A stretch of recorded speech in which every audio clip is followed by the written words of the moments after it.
Well,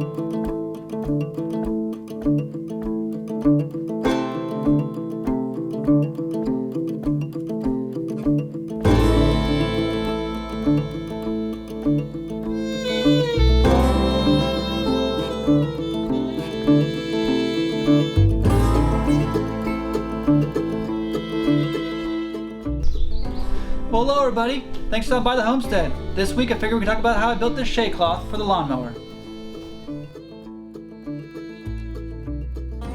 I don't know if you guys have noticed, but my wife is a redhead, which means she turns into a red lobster pretty quickly in the summer times. She wanted me to build a shade cloth cover for the riding lawnmower. The full metal ones we looked at were just so expensive and heavy. They tended to flop around quite a bit, especially for our uneven pasture space. We continued our search online at local stores looking for a canvas top like this. The ones for around $100 didn't seem very substantial. The frames are kind of flimsy, and then there are ones around $300 or plus. Now they seemed like they had good frames and good covers, but they just seemed way too expensive for what I wanted. So I figured for an hour or two at a time, I could probably build one myself. I think all in, I spent about $40 to $50 out of pocket. However, I did have a few things laying around. So if you bought everything brand new, you'd probably be closer to around $70. So I built the shade cloth frame on the zero turn roll bar itself. So it made it slightly more challenging doing it that way, but in the end it made sure that the fitment here on the roll bar is good and that it was always level to the seat and the rest of the zero turn. The first step I took was to cut the 4 mounting brackets. They need to be wide enough to make sure they had enough room for the bolts and also clear the top of the roll bar. Once they're clamped into place, I traced the curves of both the top and bottom of the roll bar and marked the holes for the bolts. After getting the holes drilled and the top rounded off, I reclamped the plates in place, this time with the bolts installed. Next, I used 1x1 1/8 square tube for the main rails. I wanted it to extend over my feet in the sitting position and also extend back over the engine as well. I got them level by clamping them in place with some wood poles I had laying around while I tacked them up. I ended up cutting 8 gaskets and tacked them in place as well.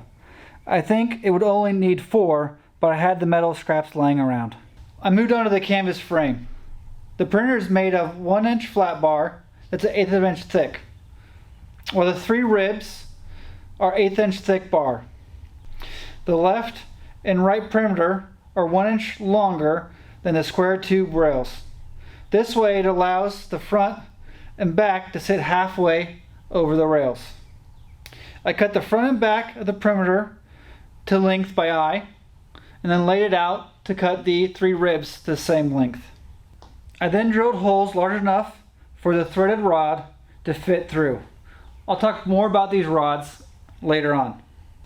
To bend the front, back, and 3 ribs, I cut a curve and some scrap 3/4 inch plywood to bend the metal around, and just made sure all 4 pieces had the same identical curve before I was done. I then marked the center line on all 5 pieces and laid them out on top of the rails, making sure that they're all aligned several times before I tacked them in place. This ensured the 2 end pieces went in without a hitch. So I switched gears and got working on the shade cloth.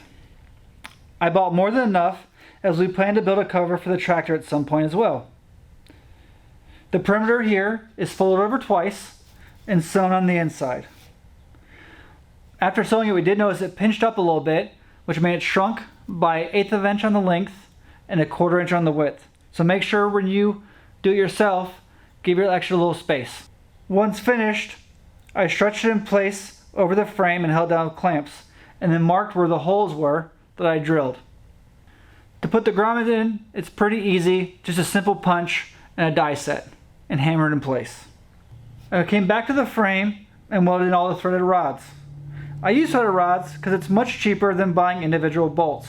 After cutting them to shape, I held them in place and welded them from the bottom to ensure that the top would always remain flush. After painting it with a rattle can, I then stretched the canvas into place over the bolts, put a washer on top, and locked it down with a nylon locking nut. Well, thanks for sticking around.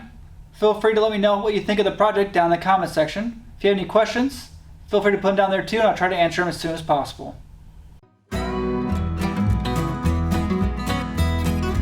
Well, I think I'm gonna call it a day, but y'all come on back now.